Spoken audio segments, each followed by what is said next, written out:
바울은 성도들이 하나님의 교회에서 하나님의 뜻 안에서 쓰임받는다, 그것을 비유로 말씀해 주십니다. 크게 나누는 것은 귀히 쓰는 그릇과 천히 쓰이는 그릇이 있다 라고 말하고 있고요. 또 그것을 네 가지의 그릇의 종류를 금, 은, 나무 그리고 흙으로 만든 그릇을 비유하면서 우리에게 가르쳐주고 있죠. 우리가 이것을 보면 큰 집이라는 것은 하나님의 교회를 뜻하고요. 그 큰 집 안에 여러 가지 그릇이 있다라는 것은 성도들의 쓰임과 또 모양 그리고 상태가 다 다르다라는 것을 우리에게 알려줍니다. 그러면 금성도가 있고 은성도가 있습니까?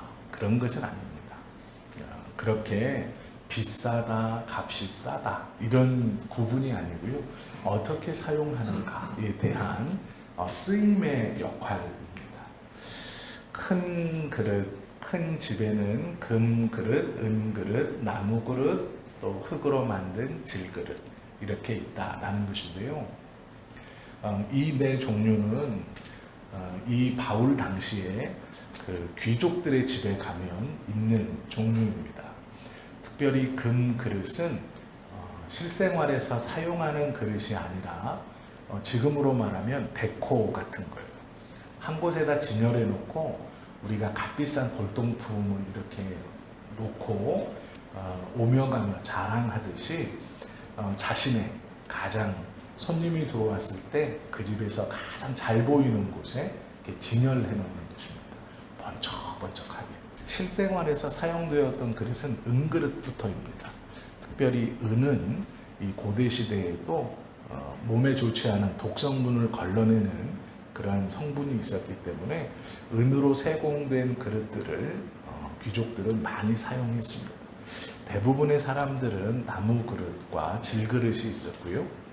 나무 그릇은 특별히 음식물을 담는 데 쓰였습니다. 나무를 파서 나무를 적당하게 잘라서 옹이를 파서 그것을 그릇으로 썼을 때 좀 질한 음식, 습기가 많은 음식이 들어와도 별 영향을 받지 않았고 또 건조한 음식이 그 안에 있어도 이 나무 그릇은 별다른 영향이 없었습니다. 질그릇은 문제가 뭐냐면 건조한 음식이 그 안에 담기거나 습기가 없는 음식이 담기거나 물건이 담기면 아무렇지 않은데 물기가 많은 음식이 담기면 이 질그릇은 지금처럼 구워내는 것이 아니고 빚어서 햇빛에 말려 사용했던 것이기 때문에 우리가 생각하는 도자기의 성능이 아니에요. 그래서 그냥 그것들은 건조한 벽시나 이런 것들을 담는 그릇이었고요. 특별히 즙이 나오는 과일들은 나무 그릇에 많이 썼습니다. 그래서 일상생활에서 가장 많이 쓰이는 그릇은 나무로 만든 그릇이었고 짐승들에게 쓰거나 아니면 어떤 씨앗이나 달걀 같은 이런 것들을 보관하는 데는 이 질그릇을 사용했습니다. 음식물도 물론 나무 그릇으로 가장 많이 사용했던 것입니다. 이것은요, 부자들은 다 은으로 쓴 것도 아니고 은이 귀했기 때문에 그 은으로 쓰는 것은 특별하게 포도주잔이라든지 그 집의 가장이나 이런 특별한 손님이 올 때만 가끔씩 내놓는 그런 것이었습니다. 아주 큰 부자들은 대부분의 식기들을 은으로 썼지만 그것도 굉장히 고가였기 때문에 평소에는 잘 내놓지 않았고요. 그리고 관리도 굉장히 엄격하게 했습니다. 은그릇 하나가 노예 몇 명의 값어치를 했기 때문에 그것을 잘못 다루면 또 노예들이 굉장히 큰 곤욕을 치렀죠. 그리고 은 그릇은 잘 휘어지고 떨어뜨리면 그 모양이 잘 망가졌습니다. 그래서 함부로 들고 다니거나 그러지 않았어요. 가장 많이 쓴 것이 이 포도주잔입니다. 그래서 우리들이 생각하는 것처럼 막 금그릇도 쓰고 은그릇도 썼나 보다, 그렇지 않습니다. 대부분은 다 나무 그릇이었고요. 이 흙으로 만든 서민들은 질그릇들을 많이 사용했습니다. 잘 깨졌고 잘 이렇게 금이 갔고 또 금방금방 쉽게 구해서 쓸 수 있는 그런 그릇들이었습니다. 바울은 이 네 가지를 들어서 이런 쓰임이 있다 이렇게 말하고 있는 겁니다. 우리가 이건 다 알고 있어요. 그런데 이 왜 네 종류로 크게 구분해 놨느냐, 큰 집 교회 안에 있는 성도들의 재능이나 은사나 능력이 다 다르다, 이것을 좀 인정해라 라는 것입니다. 그리고 강조하고 싶은 것은 어떠한 그릇이냐가 중요한 게 아니라 쓰임을 받느냐 그렇지 못하느냐, 그것이 중요하다. 쓰이는 것들을 뭐라고 말씀하냐면 귀하게 쓰인다 이렇게 말하고 있어요. 금그릇이라서 귀하게 쓰이는 게 아니고 쓰이는 것이 귀하다. 즉 주인이 쓰는 것은 귀한 그릇이다. 그게 비록 나무 그릇이건 흙으로 만든 질그릇이건 은그릇이건 금그릇이건 종류가 아니라 쓰는 것이 귀한 것이다 이렇게 말씀해 주고 있습니다. 달란트 비유에서 보면 이것을 볼 수 있어요. 1달란트 주시고 2달란트 주시고 5달란트를 주세요. 그러면서 이 1달란트, 2달란트, 5달란트를 맡기셨어요. 우리는 1달란트보다는 2달란트 받은, 2달란트보다는 5달란트를 받은 그 사람이 더 큰 사랑을 받고 신뢰를 받는 것 아닌가 생각할 수도 있습니다. 그러나 1달란트를 주신 것, 2달란트를 주신 것, 5달란트를 주신 것에서 차별이 아니에요. 사랑하는 사람에게 5달란트, 믿는 사람에게 5달란트, 그렇지 않은 두 번째 사람에게 2달란트, 좀 신뢰하지 않는 사람에게 1달란트, 그게 아니고요. 1달란트, 2달란트, 3달란트는 주인의 마음으로 주신 거예요. 랜덤이에요. 이것은 누굴 더 사랑해서 주신 게 아니에요. 왜 그러냐면 1달란트, 2달란트, 5달란트라는 것은 한 사람이 감당할 수 없는 돈의 크기예요. 이 달란트라는 액수는, 특별히 금 1달란트는 한 사람이 평생 만져볼 수 있는 돈의 액수가 아닙니다. 부모에게 물려받거나 큰 부자가 아니면 1달란트를 일반인이 벌어서 소유한다거나 자기가 그것을 만져볼 수 있는 금액이 아닙니다. 처음부터. 우리로 말하면은 한 4억 정도, 지금으로 시세로 따지면 한 3억에서 4억 정도 되는 돈이에요. 그것을 종이 맡긴 거예요. 종에게 한 3억을 주신 거예요. 1달란트가 그 정도 되면 1달란트를 받았다고 해서 내가 적다라고 하는 게 아니라 그 당시에 그 금액이면 모든 것을 할 수 있어요.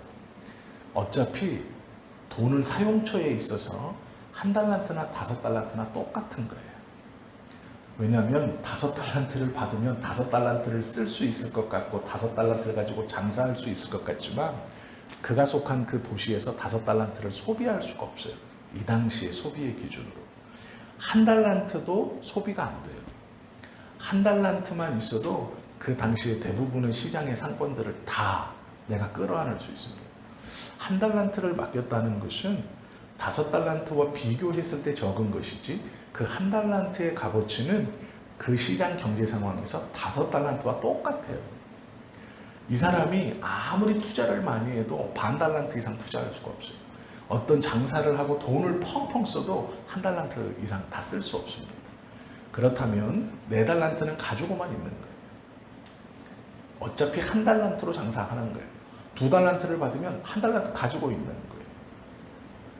우리는 막 다 쓸 수 있을 것 같지만 지금은 이 시장 경제가 커졌기 때문에 3억? 뭐 집도 하나 못 사잖아 이러지만 한 60년대라고 생각하시면 돼요. 60년대에 3억이면 집 한 채가 그 아파트 처음에 나왔을 때 이만기 선수가 그러더라고요. 천하장사 되면 아파트 한 10채를 샀대요. 천하장사 되면 3천만 원을 받았는데 그때 아파트 한 10채를 샀다고 그러시더라고요. 그러면 이만기 선수가 유명했을 때가 80년대 초 아닌가요? 네, 그때 아마 제가 얼마 전에 인터뷰에 나와서 그런 말씀을 하셨어요. 천하장사라면 아파트 한 6, 7채, 10채 정도 샀다. 그때 우승 상금이 지금하고 똑같았대요. 3천만 원대 중반 정도 됐다는 거예요. 그럼 아파트 가격이 한 300만 원에서 400만 원 정도 됐다는 거겠죠. 그 정도 수준이라고 생각하시면 돼요. 그때 당시에 3억에서 4억을 장사하라고 종한테 맡긴 거예요. 이건 달란트 하나를 종에게 줬다는 것만 해도 놀라우는 거예요. 5달란트를 받아봐야 더 큰 일을 못해요. 경제가 그렇게 크지 않았거든요. 그래서 우리가 5달란트 받는 종이 됩시다. 아니, 그건 아니에요. 성경에서 말씀하시는. 받았다는 것이 중요하고 그 1달란트도 놀라운 일들을 할 수 있었어요. 그런데 문제는 우리가 이 달란트에서 다 아는 것처럼 5달란트 받은 사람도 이윤을 남기고 2달란트 받은 사람도 이윤을 남기고 1달란트 받은 사람은 이윤을 안 남겼어요. 왜 그랬냐면 주신 분에 대한 오해였어요. 주인이 나에게 이 큰 걸 맡길 리가 없는데 내가 이걸 만약에 장사를 하다 까먹으면 혼인하겠지. 그러니까 올 때까지 잘 보관하자. 그래서 아무도 모르게 땅에 묻어뒀습니다. 잘 묻어뒀다가 주인이 왔을 때 조심스럽게 꺼내서 제가 이거 가지고 있느라고 정말 고생했어요 하고 바쳤더니 주인이 뭐라 그러냐면 내가 너 이거 왜 줬는지 모르느냐. 가만히 있다 가지고 오라고 했으면 너한테 왜 줬겠느냐. 차라리 이자 장사라도 하지. 그대로 돈을 빌려주고 이자라도 받아서 갖고 오지 뭐 하는 짓이냐. 이게 무슨 말이냐면 내가 너한테 맡긴 의도가 무엇인지 몰랐기 때문에 책망받은 거예요. 의도를 깨닫지 못했기 때문에. 2달란트, 5달란트 받은 종들은 의도를 알았어요. 이윤을 남겼다는 게 중요한 게 아니라 의도를 알았어요. 그릇도 마찬가지입니다. 바울이 그릇 비유를 하는 이유는 금그릇, 은그릇, 나무그릇, 질그릇 이게 아니고요. 깨끗해져라 이거예요. 깨끗해야 한다 라고 말하는 거예요. 이게 의도입니다. 교회 안에 있는 사람들의 종류와 달란트와 지능과 재능은 다 다른데 깨끗해야 한다라는 것은 그 마음에 하나님의 말씀에 열려 있어야 한다라는 거예요. 아무리 좋은 달란트를 가지고 좋은 재능을 가지고 있어도 하나님의 말씀이 선언되어지고 선포됐을 때 담을 수 없으면, 즉 깨끗하지 않으면 쓰임받을 수 없다. 이것이 중요한 말이거든요. 그러면 깨끗해진다는 게 무엇인가에 대해서 우리가 또 좀 생각을 해볼 필요가 있습니다. 깨끗해진다는 것은 불의에서 떠나는 거예요. 이게 19절 말씀인데요. 그러나 하나님의 견고한 터는 섰으니 인침을 있어 일렀으되 주께서 자기 백성을 아신다 하며, 여기서 아시는 것은 금그릇, 은그릇, 나무그릇, 질그릇 이걸 아신다 하며, 또 주의 이름을 부르는 자마다, 즉 그릇이라고 하나님의 교회에 모여있는 자마다 불의에서 떠날지어다. 이렇게 해석하면 맞아요. 이 그릇의 비유를 무엇으로 비교할까라고 했을 때 이 19절의 말씀으로 20절, 21절을 해석하면 틀리지 않아요. 중요한 게 뭐냐? 깨끗이 비우는 게 뭐냐? 불의에서 떠나는 거예요. 즉, 요 말씀대로라면 불의에서 떠나는 게 뭘까요? 진리와 비진리를 잘 구별해내는 거예요. 진리와 비진리를 구별해내는 것이 깨끗게 비운 것이고, 진리를 담아서 쓰임받는 것이 귀한 그릇이다. 이 말이에요. 그래서 이것을 다른 비유로 하면 안 되고요. 하나님의 말씀을 옳게 분별하는, 진리와 비진리를 분별할 수 있는 마음, 그리고 비진리를 담는 게 아니라 진리를 담아 쓰임받는 그릇, 그것이 귀한 그릇이다 라고 말씀해 주시는 거예요. 천이 쓴다, 귀히 쓴다 라는 것은 이 천하다 귀하다는 그릇의 종류가 아니고요. 무엇을 담느냐. 즉 금그릇인데 비진리를 담고 있으면 지저분한 거예요. 이건 천한 거예요. 즉 무엇을 담느냐로 천하고 귀하고가 나뉜다는 거예요. 귀히 쓰는 것과 천이 쓰는 것 나뉜다라는 것은 비진리를 담고 있는 것은 천이 쓴다라는 뜻이에요. 쓰이지 않는 것은 아닌데 천하게 쓰인다. 금그릇에 비진리를 담으면 천하게 쓰인다. 그러나 질그릇이라도 진리를 담으면 귀하게 쓰인다. 이런 의미예요. 그래서 귀한 손님이 왔을 때 금그릇에 귀하게 담는다. 그래서 우린 금그릇이 되자. 그 말이 아니고요. 진리를 담아 자주 쓰는 그릇이 되자. 그것이 귀하게 쓰이는 그릇이다 라는 뜻이에요. 질그릇이나 금그릇이나 별로 중요한 게 아닙니다. 무엇을 담고 있느냐, 진리를 분별하여 담고 있느냐, 그렇지 못하느냐, 그것이 중요하다라는 거예요. 하나님께서 쓰시기에 손이 자주 가는 그릇은 깨끗한 그릇, 즉 진리를 담고 있는 그릇, 큰 지배, 즉 교회에 있는 우리가 무엇을 담고 있느냐 잘 분별하여서 악에서 떠나, 즉 진리를 담아 깨끗한 그릇이 되어야 한다. 바울이 디모데에게 그 얘기를 하고 있는 겁니다. 즉 이것은 바울이 2장에 계속 얘기하는 분별함에 대한 여러 예를 들고 있는 거예요, 지금. 그래서 우리도 이 말씀을 원래 바울이 디모데에게 하려고 했던 주제로 이걸 해석해야지, 금그릇은 따로 해석하고 위의 것은 따로 해석하고 이렇게 하면 안 돼요. 바울이 디모데에게 하려고 했던 주제를 가지고 성경을 정확하게 우리가 먼저는 받고, 그 다음에 내 상황과 내 처지에 맞추어서 그것을 개인이 다르게 적용할 수는 있지만 큰 성경의 뜻은 이렇게 막 중구난 방식으로 한 절이 다르고 두 번째 절이 다르고 세 번째 절이 다르고 그렇지 않다라는 거예요. 그래서 2장은 하나님의 말씀을 분별하는 것에 대한 쭉 이야기를 하고 있어요. 그래서 그것을 이 그릇의 비유로 우리에게 알려주고 있다. 그것을 기억하시면 됩니다. 우리가 어떤 그릇인가, 그것을 고민해 보는 것은 사실 시간 낭비이고요. 무엇을 담고 있는가, 이것을 고민해 보는 것이 유익한 거예요.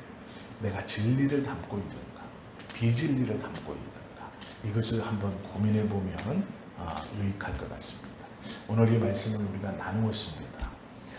내가 무엇을 담아야 하나, 무엇을 담고 있는가, 내가 하나님의 말씀인 진리의 말씀인 성경의 말씀을 담고 있는가, 아니면 내 상황이나 내 경험이나 내 판단, 어떤 느낌을 담고 있는가, 내 신앙생활의 중심이 어떤 것인가에 대한 고민을 해보는 이 아침이 되기를 예수님의 이름으로 축원합니다.